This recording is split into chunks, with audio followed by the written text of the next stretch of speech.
أعزائي المشاهدين، صباح الخير أو يسعد أوقاتكم. شو في أجمل من إنه بلش لكم الحلقة من هيك الفيو لحاله بيحكي عن جمال الضيعة يلي أنا فيها. أنا بنيحة الشوف، وحدة من أجمل الضياع. ما في ولا حلقة على اليوتيوب عن هيدي القرية بلبنان. في عنا 4 نيحة بلبنان: نيحة بالشوف، نيحة بالجنوب، نيحة بالبقاع، ونيحة بالبترون. فأنا اليوم موجودة بنيحة قضاء الشوف. هيدي القرية يلي قدمت للتراث اللبناني واحد من أعظم الأصوات بتاريخ لبنان والعالم العربي، وديع الصافي. وديع الصافي من قرية نيحة الشوف، وكمان فيها قلعة مشهورة، قلعة فخر الدين، رح خبركن عنها، وكمان مقام النبي أيوب.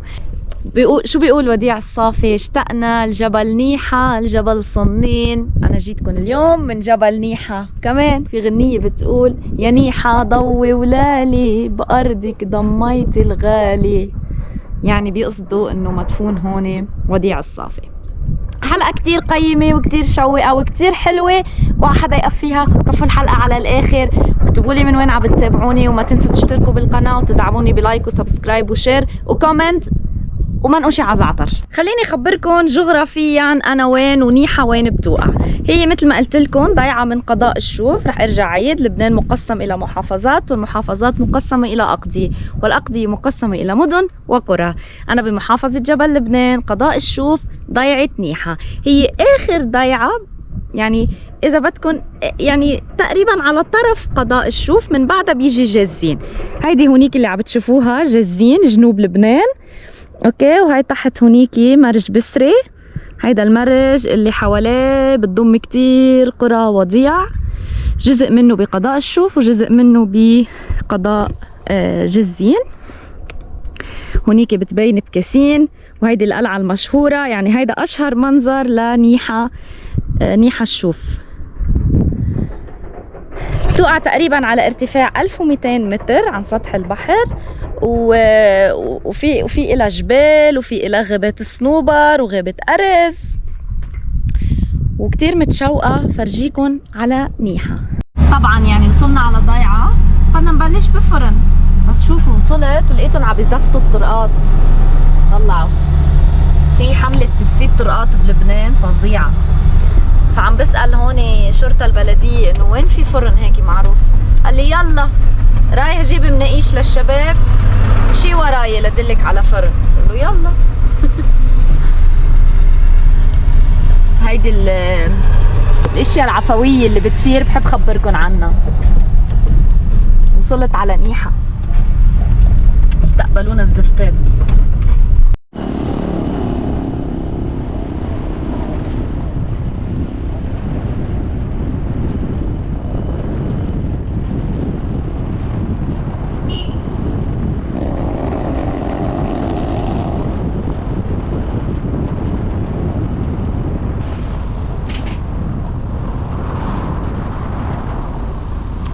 وصلنا ضيعة لبنانية. أول شي بتعملوا بتسألوا عن فرن، بتسألوا أهل المنطقة عن فرن هن بحبوه وحيدلوكن. فجينا عند فرن أبو نضال. هو لا شو فرن نضال، مش أبو نضال، نضال عزام. هو ملحمة، يعني بيجيبوا هون اللحمة الطازة للي بياكلوا لحمة، مش إلي. بتجيبوا اللحمة الطازة وبتجوا بتعملوا هون شو اللحمة بعجين. اجوا اخذوا الموصينه على لحمه بعجين. شكلك مشهور عمو باللحمه بعجين. هيدا اللي حسيته. شكلك مشهور عمو باللحمه بعجين، بس انا سوري ما باكل لحمه. بعمل لي ممكن اخذ وحده زعتر؟ خلاص. عجبتني العجينه كثير طيب يعني. هذا زعتر بلدي مش زعتر من السوق. اسم الله. نحن بنعمله بالبيت. انت مقطفه للزعتر؟ ايه زعتر من عندنا، يعني الجناين نحن بنزرع الزعتر، بنعطيكم زعتر بلدي ان شاء الله. هلا اذا ما بتحبي الزعتر بخففه. لا بحب الزعتر. ايه يلا خليه.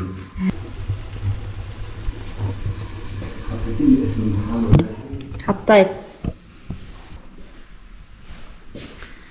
بحب كتير بساطة الأفران اللي عنا بالضيعة. طلعوا رغم بساطتهم بس ليكوا المنظر اللي بتشوفوه، شكل الضياع. ضيعة وديع الصافي، مش حيلا ضيعة. ليكو الزواريب درج.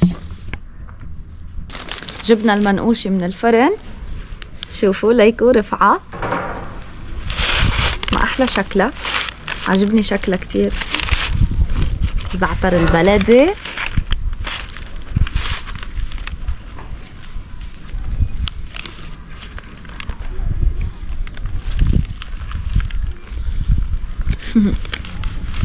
وبالشمسات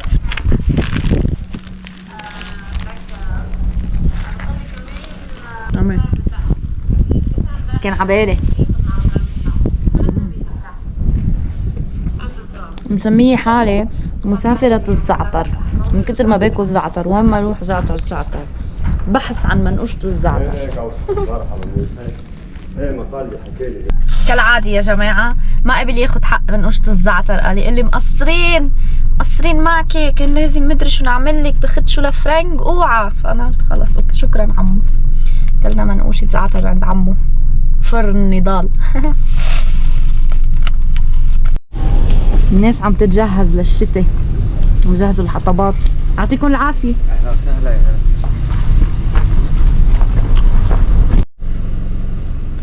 يا الله شو حلو هالبيت. ليكو كيف هيك ميكس ما بين شي فرنساوي على لبناني على شبابيك،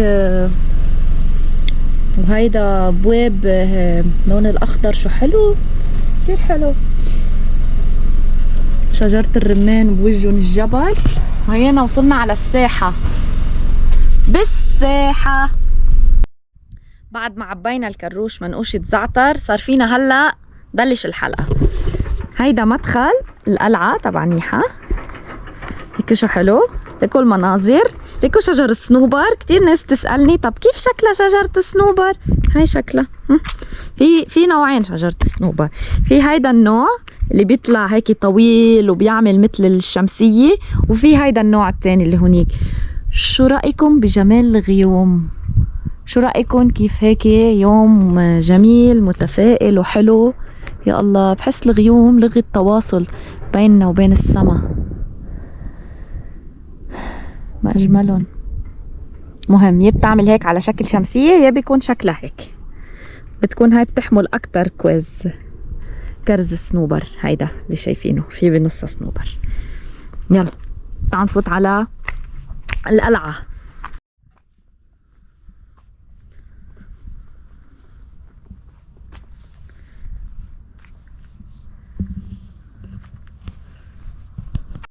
بدي اقلكن انه هيدا المدخل لقلعة شقيف او قلعة فخر الدين، يلي هي معروفة اكتر بتاريخ لبنان الحديث كقلعة فخر الدين. فهي مدخل من مداخل محمية ارز الشوف. نفس الشيء مثل ما صباح الخير. صباح الخير اهلا وسهلا. شكرا.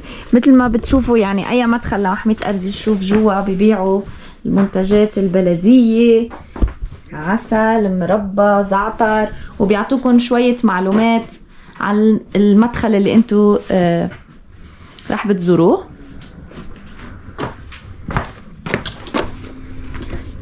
من هون تقطعوا التيكت وبتكفوا على القلعة. البناء الحالي اللي عم بتشوفوه للقلعة هو يعني تغير مع العوامل الطبيعية اللي صارت هون بسبب الزلازل، فوقع جزء كتير كبير الخارجي من تبع القلعة. هيدا ما تبقى يعني منها. والقلاع بتنبنى بأماكن استراتيجية لحتى العسكر يقدروا يوقفوا ويكون أماكن كاشفة. يعني هيدي نقطة جغرافيا كتير مهمة وموقع استراتيجي، يعني بيطل على المرج بسرة، بيطل على جنوب لبنان جزين، ومن هون فيكم تطلعوا على سهل البقاع، وهيك صارت كمان شوف. فنقطة جغرافية كتير مهمة انه العسكر تسيطر عليها لهيدي النقطة، فمنشان هيك اختاروا انه تكون القلعة تبعهم هون. لفتتني هيدي الشجرة، هيدي اسمها البطن، وريحتها مثل ريحة لبان الذكر اللي بسلطنة عمان. هوني كنت هاي ريحتها مثل هيدا اللبان. يلا شو بحبه، بضل بخر منه بالبيت. هي كل المناظر اللي بتشوفوها انتو عم بتزوروا القلعة. واو، الهدوء والسكينة. واحدة من أصل تسميات نيحة، إن كان يعني نيحة الشوف ولا النيحة الثانية اللي ذكرت لكم إياها، إنه مكان معناته باللغة اللي كانت تنحكى بالجبال قديما، الأرامي والسريان، المكان المريح والهادي. هي نيحة، يعني بتحسوا هيك بالهدوء وراحة البال، ما بتسمعوا ولا شيء، بس أصوات الطبيعة منكم للعصر. شتت الدنيا وبلش موسم سليقة. دويك الجبل هيدا بنقطفه ومنلفه هيك مثل ورق العنب. اللي ما حضر حلقة السليقة يفوت هلأ يحضرها، بتلاقوها على صفحتي شو بياكلوا أهل الجبل بلبنان. حلقة السليقة منا ليا، تعرفوا على أعشاب النباتات البرية من الأرض. واللي حضرها كتر خيره ويكفي هالحلقة. ليكوا الطريق تبع القلعة كيف نحن عم نمشي على الحفة تبعها. طلعوا، ما بعرف إذا بتبين على الكاميرا، شفتوا هول الحفر؟ هني هول اللي كانوا يثبتوا عليهم شكل البناء القلعة الخارجي اللي من برا. فوق في غرف، يعني هي مثل أي قلعة في حال صار في هجوم بدها تضطر الجيوش إنه تقعد فترة بهيدي القلعة، فبيكونوا مأمنين لهم كل شيء من حبوب من مي، في عندهم اكتفاء ذاتي في حال صار وقعت القلعة تحت الحصار، يعني مشان يقدروا انه يعيشوا فترة طويلة بهيدي القلعة ويكون في غرف للجيش. هيدا ما تبقى من بناء القلعة. خلص درس الجغرافيا، هلا اجى درس التاريخ. نبذة تاريخية عن القلعة هيك سريعا. هيدي القلعة مش معروف يعني لامتى بتعود، بس مرق عليها كتير حضارات، من الحضارات اللي كانت تيجي على لبنان، من الرومان، من السلاجقة، من الأيوبيين، الصليبيين، حتى يعني التاريخ الحديث أكتر شيء هو بيذكرها هيدي القلعة، يلي هو الأمير قرقماز، يلي كان أمير هون من العائلة المعنية، اللي هو بيو لفخر الدين المعني الثاني، كان في المعني الأول. فلجأ لهيدي القلعة وتخبى فيها من بعد ما كان عنده مشاكل مع الدولة العثمانية. ومن بعدها كمان الأمير فخر الدين، لأن هي حطته الدولة العثمانية إنه يجبي ضرائب من مناطق بلبنان، بس هو كتير ذكي، قدر يتوسع، وصل حكمه لعكا بفلسطين ولا الشام بسوريا. فبذكاء صار يتوسع يعني بحكمه. فرجعت لأنه هو كان بده الاستقلال للبنان وهيك، كان يطالب دايما بالاستقلال، يعني كانت تحاصره الدولة العثمانية لحتى اللي صار في مشاكل بعدين، ولجأ تخبى بهيدي القلعة، قلعة تشقيف أو ما تعرف حاليا بقلعة فخر الدين. فقعد فترة طويلة بهيدي القلعة مخبى فيها من العثمانيين، لا بعدين هون ناس تشكت عليه وقالوا إنه هو وين عايش، وين مخبى، فسمموا له بعين اسمها عين حلقوم. فمن هون كانت ينزل من بعد ما سمموا له بالعين فوق بالضيعة، فهو من هون كان ينزل مي كله دم، وكانوا يعني سمموا له بدم الحيوانات بالعين. فاضطر انه يهرب من هيدي القلعة عن هيدي الطريق اللي تحت، راح على تخبى بشيء بيشبه هيدي القلعة بجزين. فكمان تشكوا عليه بجزين، خانوه، قاموا حرقوا له حوالين القلعة، فكان رح يختنق بسبب الدخان. قرر انه يسلم نفسه، وهيك اخذته الدولة العثمانية لفخر الدين. وفي بتقول هون احد الاقوال الشعبية انه بنته ربطت عيون الحصان ونطت من عن سطح القلعة، هي والجنود تبعها، نطت من فوق لكعب الوادي من شان ما تسلم حالها للدولة العثمانية. يعني هاي دول الأقوال والتاريخ والموقع الجغرافي لقلعة فخر الدين، أو قلعة نيحة، أو قلعة الشيف.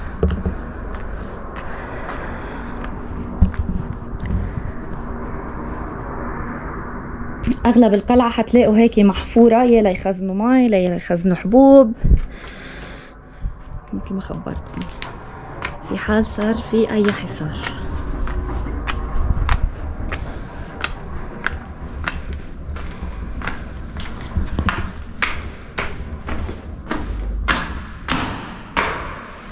طلع الصدى، يا ويلي في مي، مجمعة مي. كنا نيجي نحن وصغار نكب هون الكوينز، كان في مصاري كوينز بلبنان، كنا نيجي نكبهم هون زيرتها للقلعة أنا وصغيرة.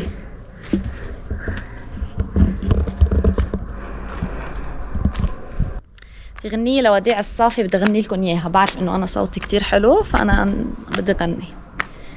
جايين يا أرز الجبل جايين، اشتقنا الجبل نيحة الجبل صنين، تحت السما ما في مثل لبنان، لبنان أحلى وجه أعلى جبين. منيح إنه وديع الصافي توفى.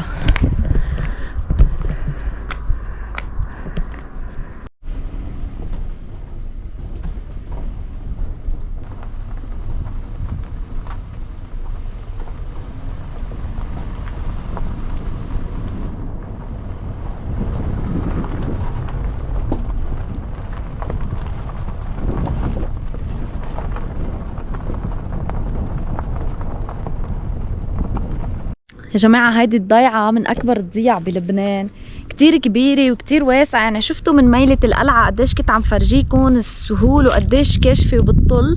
جيت هيك قربت شوي لهون على طريق مقام النبي أيوب، طلعوا جبال، طلعوا مدى الجبال اللي فيها والغابات، ولسه في الضيعة تحت كبيرة كتير. هيدي الضيعة كتير كبيرة.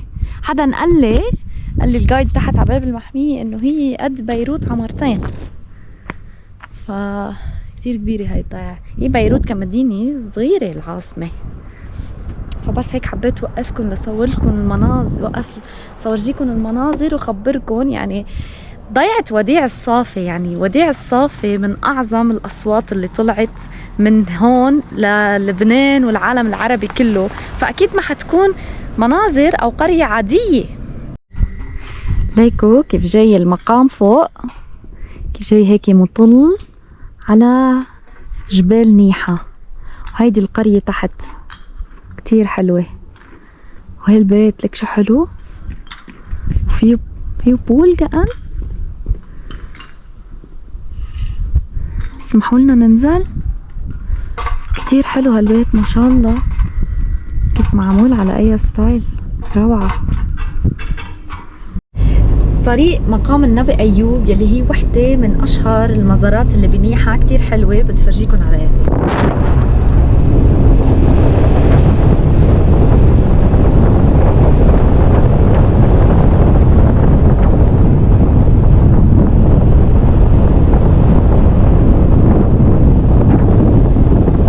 من أشهر المزارات بنيحة إن لم يكن أشهرهن مقام النبي أيوب، واحد من أهم دور العبادة لدى طائفة الموحدون الدروز.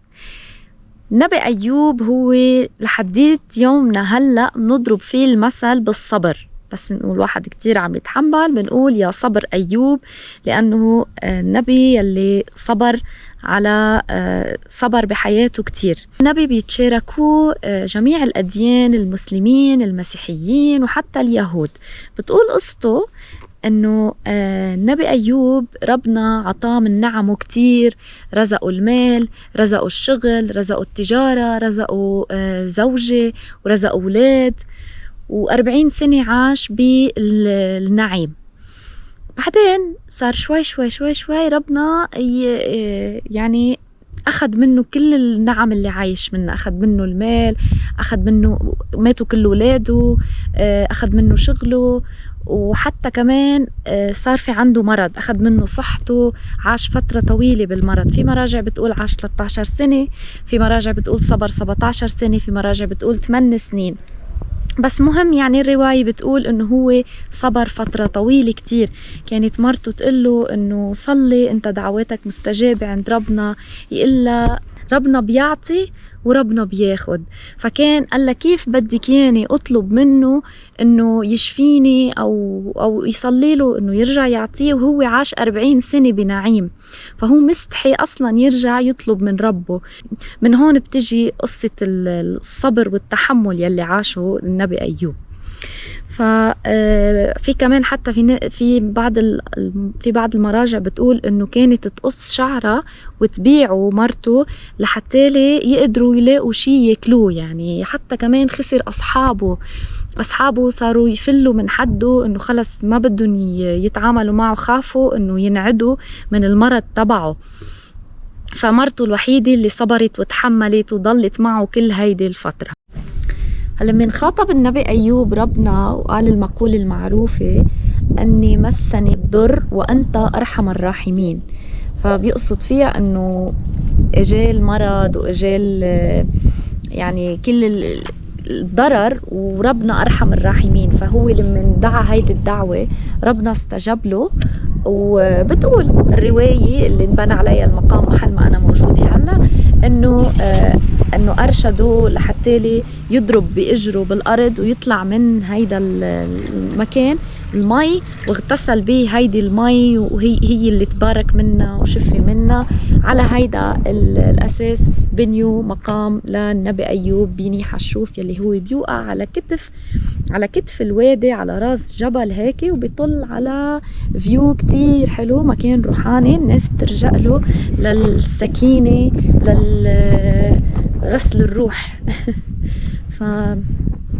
أغلب يعني مقصود مش بس من الطائفة الدرزية، من جميع الأديان بيجوا بيتبركوا من هيدا المقام وبيزوروا بيصلوا. في ناس حتى بتحب تجي تقعد حوالين المقام، عاملين لهم مثل تسهيل زيارة للناس بحبوا يجوا يقضوا شوية وقت بالطبيعة، طبعا مع اخدين إجراءات الحفاظ على الطبيعة وحفاظ قدسية المكان.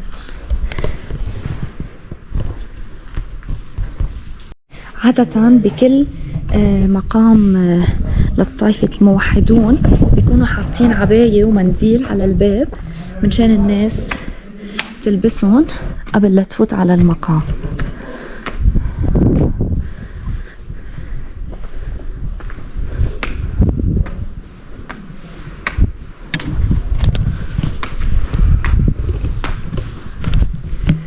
يا الله المناظر، يا الله. أكيد لازم نشلح.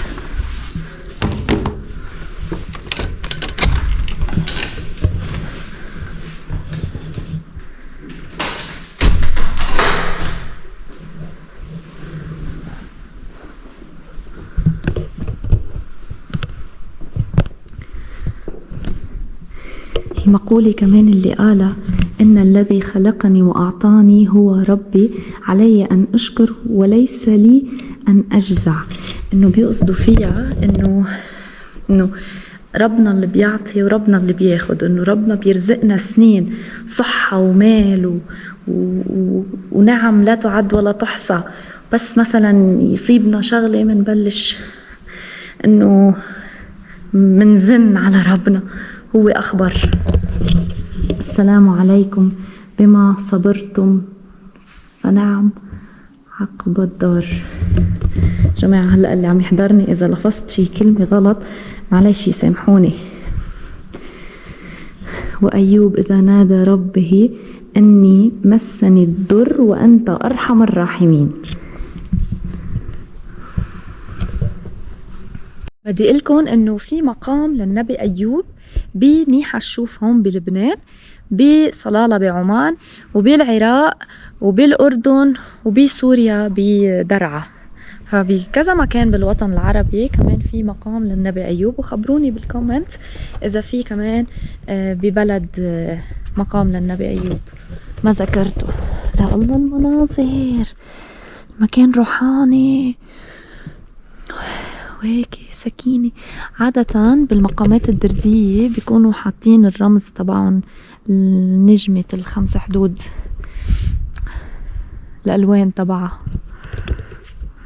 وتحت في كمان مقاعد تحت هول الشجر مزبطينها للعالم تقعد مثل ما قلت لكم، يجوا مثلا هيك يعملوا بيكنيك، مزبطينها، حافظين على النظافة. أهم شي هي شجر السنديان. يا الله شو عجبني هالبيت. تعالوا ننزل لعندهم، تعالوا نشوف إذا حيسمحوا لنا نفوت على البيت. حقيقة مش عارفة وقف تصوير من جمال المناظر اللي عم شوفها. يا الله المكان روحاني كتير حلو، كتير حلو. تجوا على نيحة الشوف، يعني جربوا هيك يزوروا ضيع، مش بس اشياء معروفة ببيروت ولا على الساحل جربوا هيك يزوروا ضيع هيك بتحسوها بس لإلكن، يعني هي بس لإلكن. يعني عن جد بشكر الله ألف مرة إنه عرفت شو رسالتي بالحياة، فرجيكن الاشياء يلي ما حدا بينتبه لها من بلدي لبنان ولا إن كان من أي بلد بالعالم. شكرا لوجودكم معي وشكرا لمتابعتكم لإلي. هيدي الضيعة تحت شو حلوة، شو حلوين التضاريس تبعها. لاحظوا هيك متموجة هيك يا سبحان الخالق.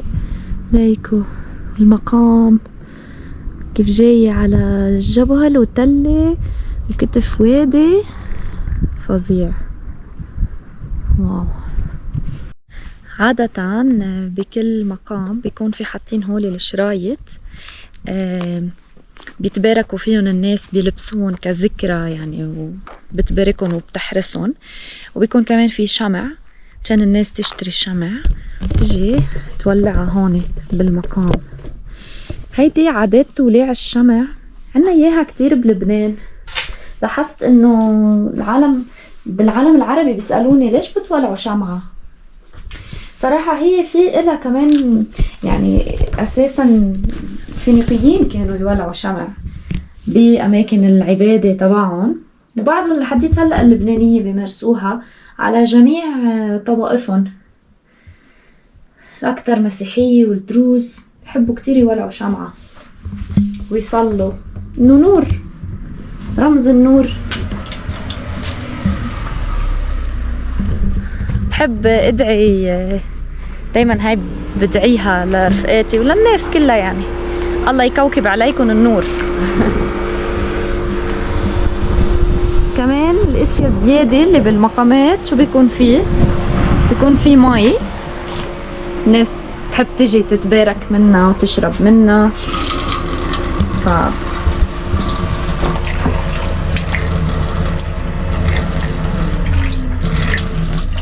مية المقام.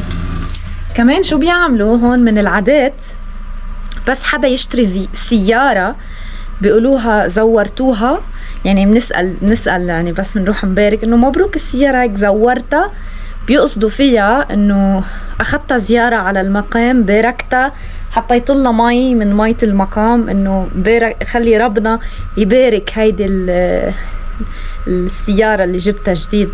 بحب خبركن هول الاشياء، فشاركوني بالكومنت اذا في حدا مثل العادات هون بلبنان، لتشوفوا قديش في عادات بتشبهنا، بنشبه بعض اكتر يعني من ما الاشياء اللي بتفرقنا. اشتريت شمع، تعالوا نولعن وادعي لكم الله يكوكب عليكم النور. لاحظوا في كتابات هندية. سمعت شيخ بريبورتاج عم بيقول انه في هنود بتزور هيدا المقام هون بمنيحة.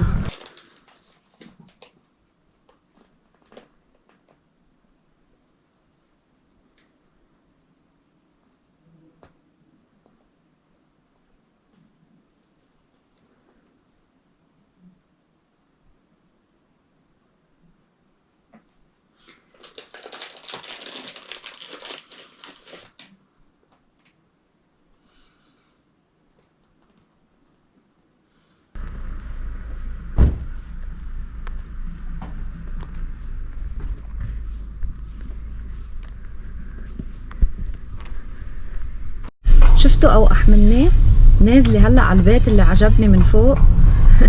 نزلي اتفرج عليه.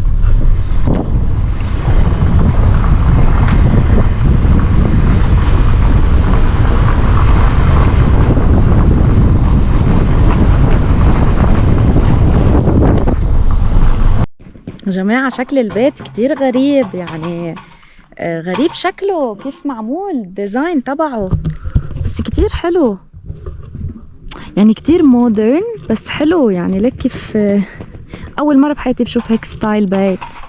وعامل هون بول، انفينيتي بول، فيها بطة ما بعرف إذا هيدي للسباحة ولا هيك بس للمنظر. ليكوا المناظر حول البيت شو حلو. ليكوا في عنصر مفاجئ بهذا بالبناء تبعه هون. واو شو حلو، ما شاء الله ما شاء الله. إذا وصل هالفيديو لصاحب البيت بليز اعزمني على فنجان قهوة شي يوم. الله يخليك. ما بعمل ولا شي ولا بعذب. فكرتك بطة حقيقية، طلعتي بطة فيك. اوكي. زارع ملفوف، اسم الله، برافو علي، حبيتك والله. وليك عنده كمان تحت زارع، يعني اعتزال بهذا البيت، يعني مش يعني على البساطة، عرفتوا هيك على البساطة. هون لافندر وبيطل على ضيعة نيحة. اسم الله اسم الله اسم الله اسم الله.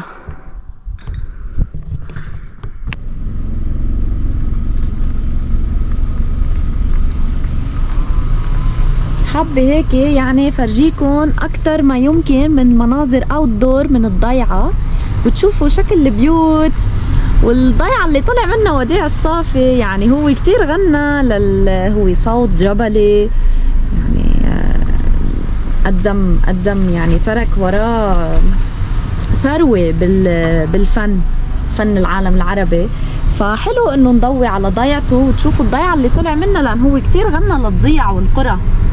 الضيعة اللبنانية انشهرت من وديع الصافي.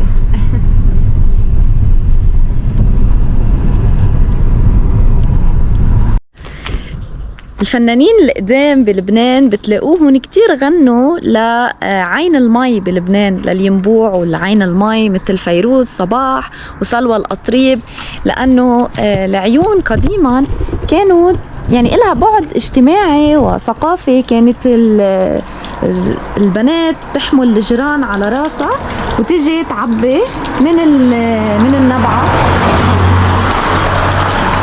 وتيجي تعبي من النبعة أو من العين المي.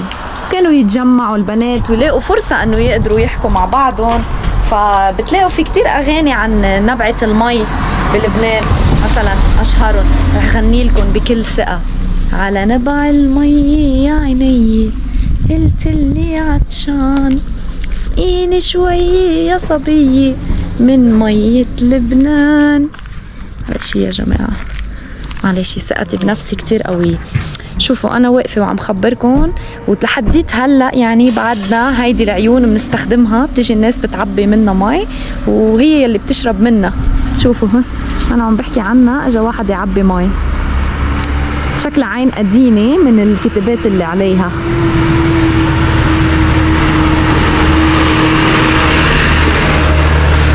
وصباح غنت: لما عطريق العين كانوا يقولوا لا اسم الله، ألف اسم الله ويخزل عيني خليها الإمة إن شاء الله. الحمد لله إنه كمان صباح ماتت، هولي ماتوا لو بيعرفوا إنه أنا عم غني لهم بهالصوت حيقولوا واو شو حلو. شكل الضيعة كيف ما تتحركوا،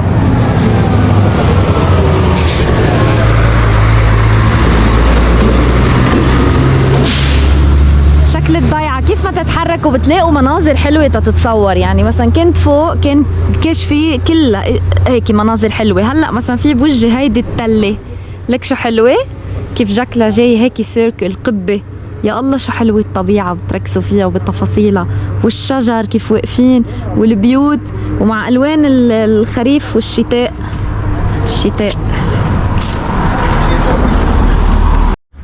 كتير عجبني شكل البيوت. ليكو الغيوم فوق، ليكو البيوت كيف شكلها قديمة وعلى شوي مودير. يا الله شو حلو. بعرف انه كتير بيتابعوني بالعالم العربي وكتير بتحبوا تعرفوا عن الشجر يعني، فرح لكم اسمائهم.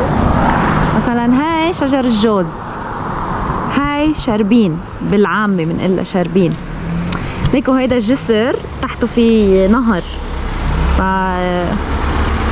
معلم من معالم نيحة، بلدية نيحة. هاي جاي اعملكم تسويق للضيعة حلوة. شوفوا شو شفت، حمبليس. قلت لانزل قطف واكل. يامي يامي يامي، شو بحب الحمبليس. هاي اسمها حمبليس حب القاس. في شي بري، في شي بيكون مزروع، بناكل الحب تبعه او الورقة بنغليها بالشاي. هاي جدار حماية للمعدة. وكمان الأولاد الصغار بيغلولن هيدي الحمبليس وبيحمموه فيها منشان تضل ريحته طيبة. في ناس بيقولوا لها الريحان، بس ما له علاقة بريحان البيستو. في اللي بيطلع بالجبل لونه أبيض، في اللي بيطلع على الساحل كمان حمبليس الأسود. يومي حب القاس بتشيل المقاسي والأوجاع. يومي مين بيعرفه. كمان في ناس بتقطره وبيشربوه مقطرات، بيفيد لجهاز التنفسي.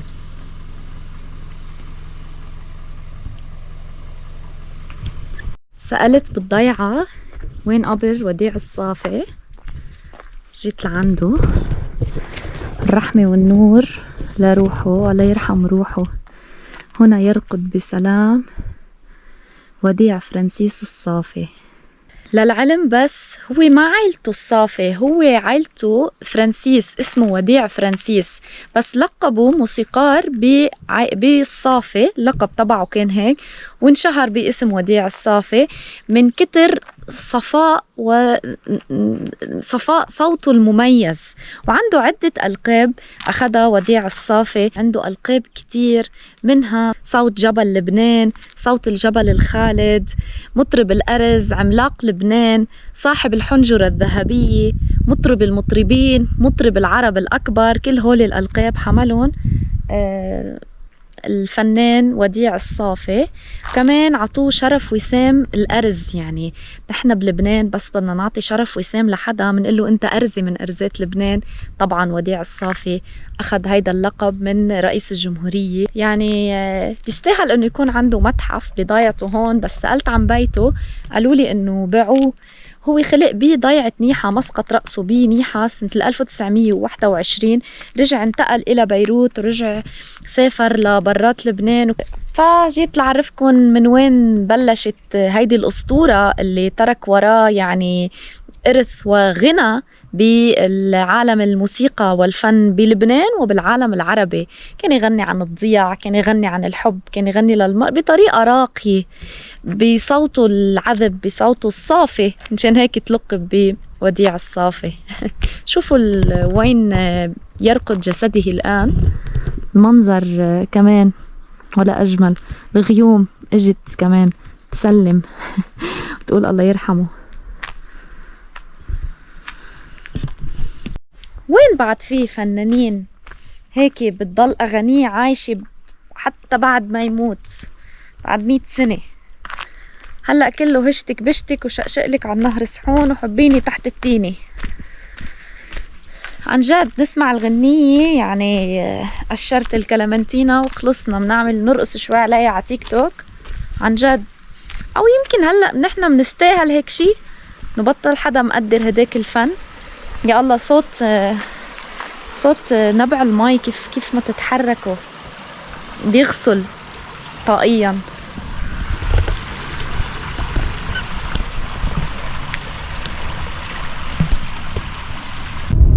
في معلومة كتير مهمة نسيت قلكن اياها.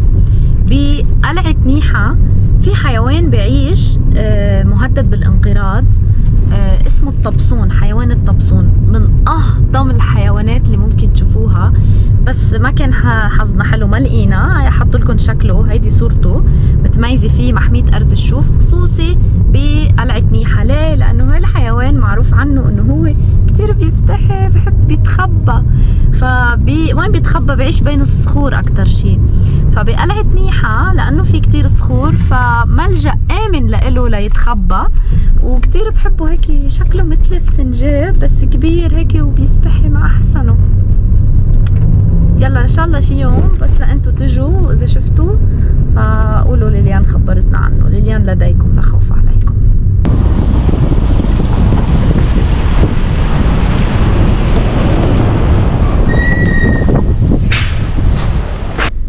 شكرا. اوكي شكرا. كنيسة القديس مار يوسف، يا الله شو حلوين زواري بهالضيعة.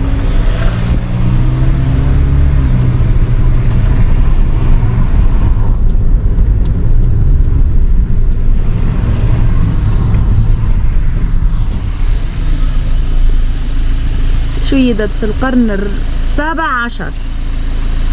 شكرا. يعني بال1600 وشي، يعني عمرها 400 سنة.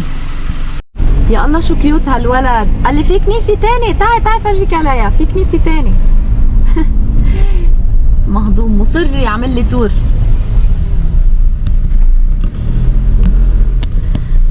بيت عمطوري من الباروك. ايه اسمي ليليان عمطوري من الباروك، صح؟ دغري عرفت. ايه ولو شو بعرفوا انه اصحابنا الجميع. تسلم عمو تسلم. إيه. وانت شو الاسم؟ انا حافظ كلايب. حافظ كلايب. هاي إيه. العائلة من هون. إيه. انتوا عندكم عيال غيس وكلايب ايه وشو بعد بقول لك، وبهدير وفرحات والشمندي وذبيان والى اخره. كمان دبيان من هون وفرحات والشمندي اسم الله. ايه بدي زور الكنيسة فيني؟ بتحطك بقلب. شفتي هالشيف هون؟ ايه اجاني يسبق لك من بلد صباح خوري، اجى وقف هون ومعه شوفير. قصدك من وادي شحرور؟ من وادي شحرور. ايه اجى ولبس ازرق الخوري وكل شيء. والله قال لي بدي السيد حفظ كلايب. قلت له وصلت. عم يسأل عنك؟ عم يسأل عني. ايه عمل له هيك للشوفير. راح جاب لي خشبة أرز. إيه؟ وعليها إذا سبق لك شو اسمه المرشاربة. مرشاربة. ايوه يا عمي قلنا له يا عمي لا تكلفش حاجة، خلي يعني انت مفضي. انا بدهم ياخذوا الجرس بالحرب. ايه شو بدهم يعملوا؟ بدهم يسرقوا. بدهم محسوبة. ما خليتهم. لا ما خليتهم. بارك الله فيك عمو. ضل لي شيء غابت الشغله شيء 4 سنين 5 سنين. ايه لا اجى الخوري واجى يسال عني. يتشكرك. كلك ذوق. بنتي ايه؟ دكتور جراح. كنت ورجيك ايه، قالت لي بدي هي بابا. قلت لي اهلا وسهلا فيك. حطيتها هي. ايه والله هاي سند مفتوحه. مفتوحة. طيب هذا اللي شوف لك البوابه كانها مفتوحه، واذا مش مفتوحه بك او مارون او مارون الحداد او منى الحداد، بس مارون المستلم اليوم. مسكرينة؟ مسكرينه؟ لا مش مسكر، بيكونوا بس مش مسكر. بتكون مش مسكر زي لك يوسف. هيدي كنيسة أرثوذكس؟ روم أرثوذكس. روم أرثوذكس. الموارني كنيسة مار يوسف. ايه ما هيديك موارنة وهي أرثوذكس. هذه أرثوذكس. حلو. وفي فوق مقام النبي أيوب، العيش المشترك والتنوع فوق سندي. ايه طيب بدي في أجمل من نيحة. بدي أقول لك شو اختصاصك اسم الله؟ إرشاد سياحي. إرشاد سياحي. إرشاد سياحي. ايه اهلا وسهلا فيك. أهلا فيك عمو. كتير حلوة نيحة. ايه لا مرة كنت عم بتقلي إنه هذا بيت بيك؟ ايه إيه. بيت بيي. ايه وصاروا بدور الحق يعني بس قديم يعني عمره بال200 سنة؟ ايه أول بيت بدي نصبطه. والله.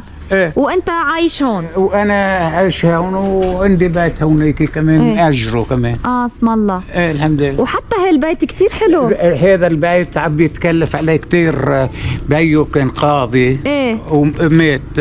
هن 5 ضباط طلعوا منه هذا البيت. ما شاء الله. سميته كلهم الخمسه ماتوا. طلع صبي عند القاضي ايه فيش عنده غيره اسمه إلي. ايش عم بيسوي كل يوم هالبيت خرج يفتحوا مثل شي هيك يأجروا للسواح مع هالمناظر هون تجوا يستأجروا هذا البيت. وهذا البيت حلو كمان، هيدي هيك كتير حلو. هذا هون. عمو انت مختار؟ لا بس تعرف كل شيء اسم الله عليك. صرنا على اخر. لا بطلش هيك، الله يخليك بصحتك. الله يطول وليكو حتى هذا البيت هونيك كتير حلو. كيف هذا؟ هي أرميد. هذا قصة. شو قصته؟ هذا أول شيء صار يشفع رزقين بالكويت، يعني اثنين بس كأنه ما في حدا. هذا بعدهم بالكويت؟ تسكر ما مات.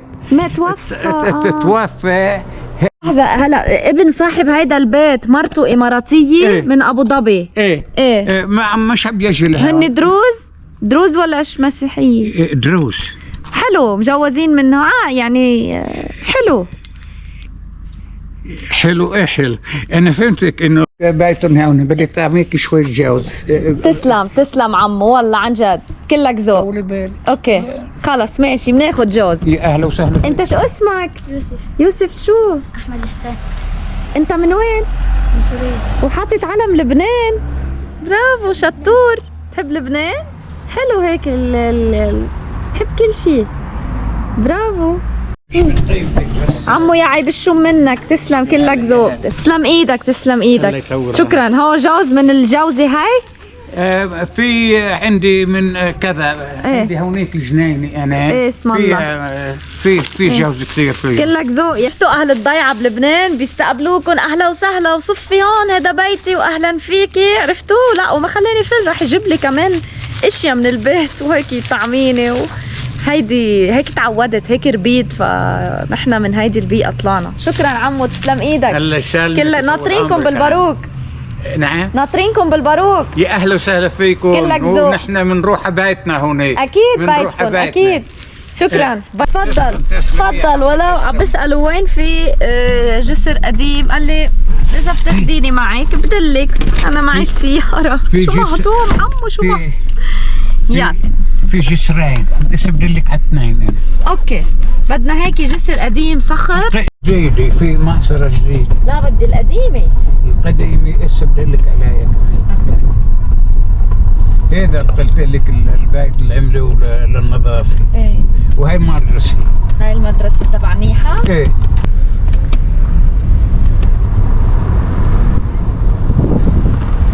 نحن فينا نمشي نقش على الجسر عن الطريق وفينا ننزل لتحت وين؟ ايه قد شوي ما عندي موجود.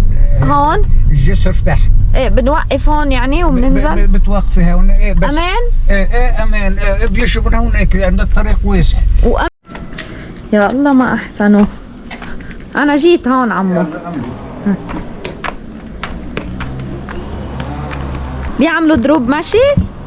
نشاطات مشي وهيك؟ ايه بيعملوا. ايه في عندنا هذا المستوصف. بيجوا بالدار. صديقي عنده بنت خالته. بتدرب ديك بوكسين وهودي بيصيروا يقمزوا هيك. بتحط ايدها من ورا هيك. بيعلوا رجليهم ما شاء الله. هيدا هو هذا الجسر القديم. الجسر القديم. بدنا نروح من تحت. بتاخذي الصورة من تحت. والله بتطلع حلوة.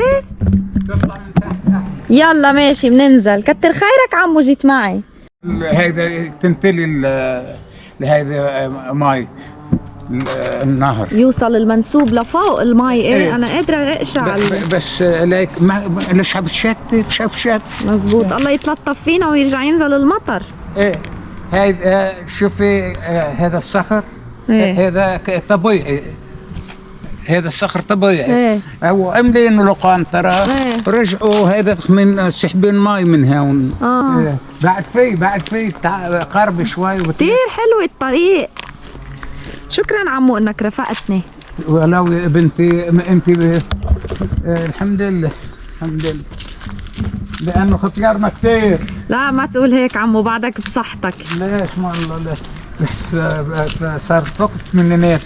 اسم الله الله يخليك بصحتك. الله يسلمك. هيدي وحده وبعد في وحده. هاي السنديانة ايه جنن. وهيدي كمان هيدي هون ايه سندينه كبيره كمان.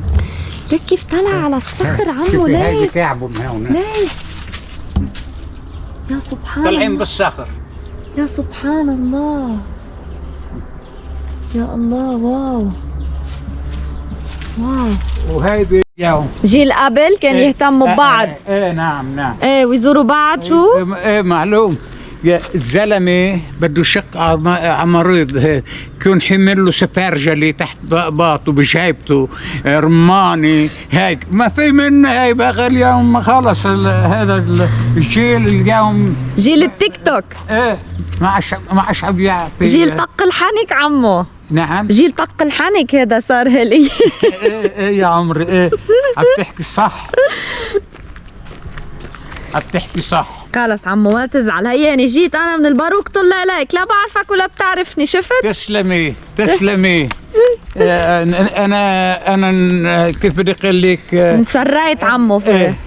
انبسطت كثير وأنا كمان. هيك تعطيكي بهالاشياء كثير بتعطي رونق على البعد. تسلم عمو. انت كمان كتير هيك انبسطت انك ضفت لحلقتي قيمة. هلا حلقتي صار فيها قيمة بسبب وجودك فيها. شوفوا تعلموا كيف لازم تكونوا. اسم الله عمره 83 سنة واجا يعمل لي تور ويمشيني وبيمشي بالضيعة. فيش مثل الصحة. بدنا نصور البلدية شكلها كتير حلو. لفتني قلت لفرجيكم عليها. ليك شو حلو مبنى البلدية. شكله بيت قديم. افتحي لهم طريق لنطلع لورا. يلا. هذا مختار مختار بدك تفوتي لعنده. اذا بدك تفوتي كثير جيد هو. لما طلع بالتزكية بمنطقة الشوفكل. رئيس المخيطير. والله بدك لك كثير انسان هون استفاتح هو. والله هو موجود بمبنى البلدية. تفضلي. كم مختار عندكم بالضيعة؟ في عندنا 3. نزلنا نزور مختار الضيعة. شو عمو شو وين كاتبين؟ شو كاتبين؟ مختار المخاتير. حلو. إيه؟ ليش مختار المخاتير؟ لأنه طلع بالتزكية على مخاتير الشوفكل. هو رئيس المخاتير بمنطقة الشوف. اسم الله. إيه؟ يعني نحيا وعملوا له أرمة بأول الضيعة وشو بدي شفتها تشهير لأنه لإله واهل انيحه بيفتخروا فيه. ايه شو موضوع؟ شكرا على شيء. خلينا نتعرف على مختار نبي. امي مختارة كمان. مين امك؟ غدا عمطوري. صديقتي العزيزة. طلعت امي صديقتك. شوف ما شاء الله. في ناس بيحضروني من برا بيسمعوا مختار من فيروز والمسلسلات والضيعة وهيك بس ما بيعرفوا شو بيعمل. خبرهم شو بيعمل المختار. تخضرنا بالموضوع. المختار أول شيء هو ضابطة قانونية بالنسبة للبنان. العراب لأهل الضيعة مثل الخوري بالكنيسة. يعني بيبقى المكتب عنده المختار أو بيته محجة للمصالحات للشكاوي للواحد إذا عنده وجع معين ينقله. أكيد مش وجع جسدي، وجع بيتي يعني أو مشكلة بيتية، فعلى المختار إنه يعالجها ان شاء الله. بالاضافه للوراق اللي بتعملوهم للناس المطالب. أنا بمكنه على الكمبيوتر.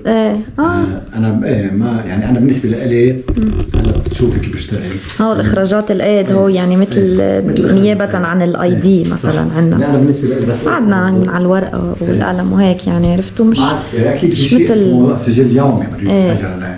بس اذا مثلا بده اخراج قيد او بده اقاله سكن او بده جواز سفر مجرد ما اجى لعندي بفوت انا. انت نزلت السيستم لانه مش موجود هيدا بالبلد كدوله. بتضم 54 عائله. في عندنا 6 عيال من الاخوان المسيحيين، والمسيحيين هن من الموارنه ومن الروم، عندنا كنيستين الان، والبقيه العائلات من الطائفه الدرزيه. في تعايش مشترك كثير حلو، ما صار في اي احداث. بالاحداث حتى اللي فلوا حفظناهم على بيوتهم لرجعوا. هذا التعايش قبضنا ثمنه هلا بالمحبه اللي احنا وياها للجماعه.